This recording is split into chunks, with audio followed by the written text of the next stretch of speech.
retirement savings and nest egg will last longer. Mm-hmm. But I think this is still something to weigh and consider on a very individual basis.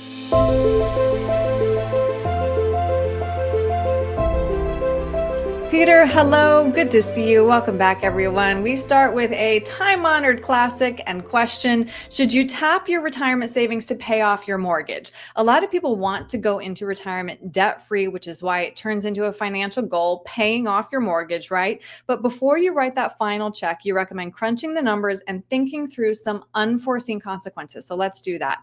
I know this is painting with a broad brush, but should you pay off your mortgage before retiring?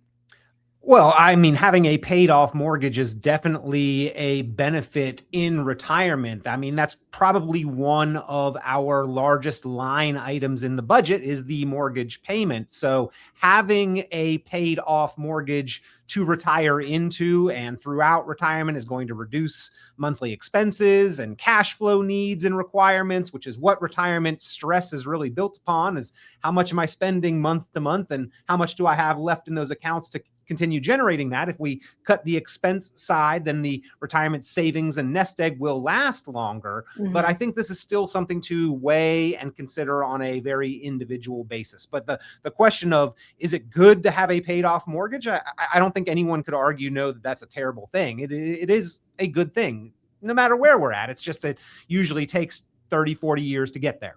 Right, exactly. Well, and I'm sure a big variable would be your interest rate, right? We all know somebody who has 3% or less right now. So how do you balance the numbers with peace of mind?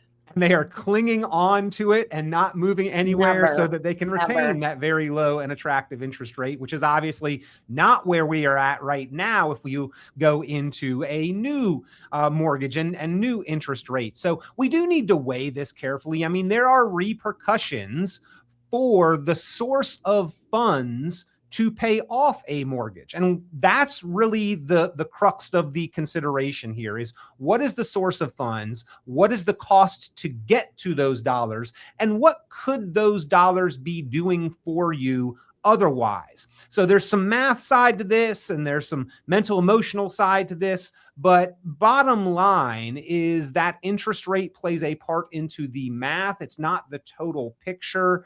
And right now, I think that there are a lot of people who are still retaining these very, very low interest rate mortgages. And by the way, as you know, Erin, I'm a Dave Ramsey SmartVestor Pro. I don't think there's anyone who hates debt more than Dave Ramsey, but even Dave puts paying off the mortgage as the last step in the baby step process after saving for retirement, building up that nest egg, after helping the kids with college expenses and education, and right before figuring out how to give away money. So that's where even Dave Ramsey puts paying off the mortgage in your financial progress and process. But nothing wrong, again, with having a paid off mortgage, a huge benefit for retirement cash flow and peace of mind. Right. And like we talked through, I think a lot of people just, it's such an emotional decision to choose to pay off that mortgage. Sure. So if I came into your office and I said, hey, listen, Peter, I'm really going to sleep better at night if I am not writing that mortgage check. When do I tap my retirement accounts to do that? Would you give me permission? It would be a conversation and a consideration. However, if we are tapping a large portion of retirement accounts or even just a large dollar amount, it doesn't have to be proportionally a huge amount if you've got more sizable accounts. But if we are tapping a large dollar amount of retirement accounts, again, we need to consider the source. So money is not all math. A lot of it is math. Adding, subtracting, addition, interest rates, compounding, but there's also a mental, emotional, and psychological element of money that has to be weighed into this consideration. And we cannot ignore that with really any financial decision that we are making. If we would be just more comfortable, confident, live day-to-day life a little easier with having a paid off mortgage, that does weigh into the equation. But we also have to look at, again, the opportunity cost. What could this money be doing compared to how much it's costing you to have this mortgage?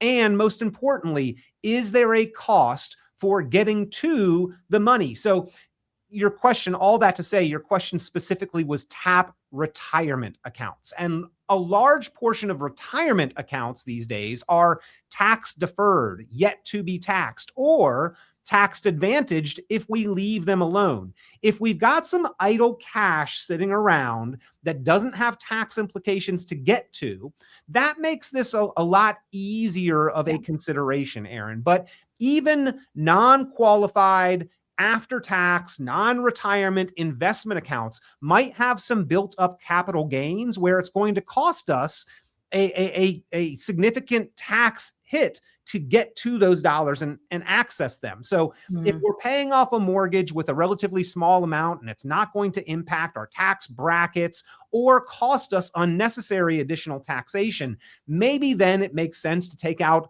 a chunk of money and put it on the mortgage and just be done with it. But if we are going to move ourselves up tax brackets, if we are going to have tax implications, income tax, as a result of liquidating a large chunk of tax deferred retirement accounts, if we are going to liquidate the opportunity for tax-free growth from Roth accounts, like that all needs to be weighed into this consideration. And unfortunately, like most people don't have a sizable chunk sitting just around in bank accounts that does not have at least some amount of tax implications to access it. If we do, and we want a paid off mortgage, fantastic. Like, why are we waiting, right? But we do need to weigh the considerations for how much it's going to cost us for accessing a big portion of money versus how much are we actually saving by paying off the mortgage when we do so. Right. There's so much to dissect here. Let's just touch on something that you mentioned a second ago, which is some of the pitfalls that maybe people aren't thinking about, especially when it comes to large withdrawals from retirement accounts that were tax deferred, because this can create huge tax issues. You talked about perhaps even jumping into another tax bracket.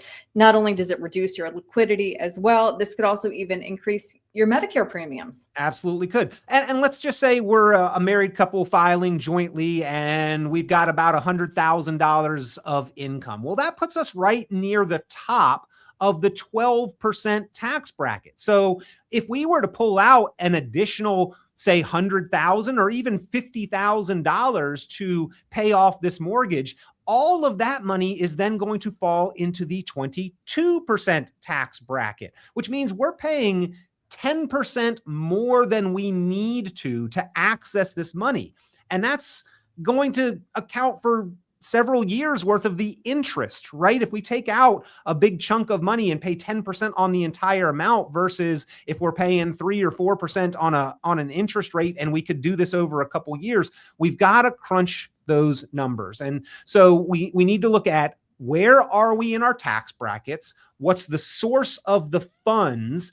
Is it going to cost us more in taxes? Is it going to move up those brackets? And then we've got some ancillary considerations here, especially if we are around Medicare age. And remember, Medicare looks back 2 years. So we would be talking at like 63 years old or above when people are making this consideration. And you see the IRMAA brackets there on the screen. IRMAA is a really unexpected additional expense, basically means testing of your Medicare healthcare premium amounts. And if your income is over certain thresholds, that causes you to then pay more than you need to for your Medicare premiums. Well, if that is avoidable by spreading out paying off the mortgage over a few years rather than doing it all at once, that is also something that is going to play into these considerations. So just things that people don't always necessarily think about. And there have been a lot of times where I've talked with a client. This is obviously a question that I work through specifically case by case with clients. It's a big one. People want to do this. But there have been many times where they said, well, I want to have a paid off house. We crunched the numbers and we figured out, yes, this is a go, but not all at once. Let's do this over the course of the next 2 or 3 years to avoid some of these unnecessary and unintended additional expenses when it comes to taxes on income, your brackets, your Social Security taxation, your Medicare premiums, avoiding IRMAA. There's just maybe a more efficient way to do this, not all at once, but over a shorter period of time than what the bank would ideally have you pay them over. I'm of a mindset though, when I like see the math in front of me, it helps me feel better about kind of sticking with the game plan, which is sticking with the mortgage payments. Also, because when you are nearing retirement, Peter, you know this, your payments are largely going towards principal at that point, not interest, right? As we get closer to having it paid off and in the tail years of an amortized mortgage schedule, your payments are going much more toward the principal. In fact, the rate that you are quoted is an amortized rate, meaning that's the rate if you keep the loan on the scheduled payment through maturity. But as everyone knows, in the first 10 years or so, most of those payments are going to interest. That's where you paid most of your interest. In the tail end years, last 5 years, 10 years of a mortgage, you are increasingly paying more and more toward principal anyway. So yeah, you're right, Erin. It really depends on where we're at in this thing. Now, if we've got like a large windfall of after-tax money, I've dealt with several clients recently that got inheritances, and this was after-tax money, and it was kind of a gift to them. There were no additional tax implications. And they were like, hey, we've always thought of having a paid off mortgage. It would be a great idea. What a better gift that your loved one has left you. But again, I think that it needs to be weighed and evaluated on a case by case basis, whether it's the absolute best thing for you or not. I get it. It's a very common goal. That's why we work through it with our clients at Richon Planning. Your bank has one schedule for you to pay them off. You might have aspirations of an accelerated schedule. Let's make sure that it makes sense, not just from a I want to be debt-free perspective, but from a financial math perspective as well, that you don't have any unintended consequences with the expenses of accessing it, the taxation, the IRMAA, the Social Security taxes, all of those things should be included into this. And that's why we work through this as part of the optimized retirement plan, Erin. All right. It's so much to consider. Like you said, though, there's no cookie cutter answer because we all feel differently about how we spend our money and what it's doing. So Peter, if somebody would like to sit down, crunch numbers with you, what's the best way to reach you? Give me a call, 919-300-5886, 919-300-5886. You can go online, richonplanning.com. It looks like richonplanning.com. And Erin, you're absolutely right. We all feel different about this because some people are looking to have that paid off mortgage. Some folks that I deal with, some of my clients are actually purposely going out and getting an additional mortgage for a vacation, a beach, or a lake house at retirement, and they are perfectly comfortable with having that as part of their monthly cash flow plan. So individual, and that's why it's something we work through. Yeah. All right, Peter, thank you so much for your time today. Thank you, Erin.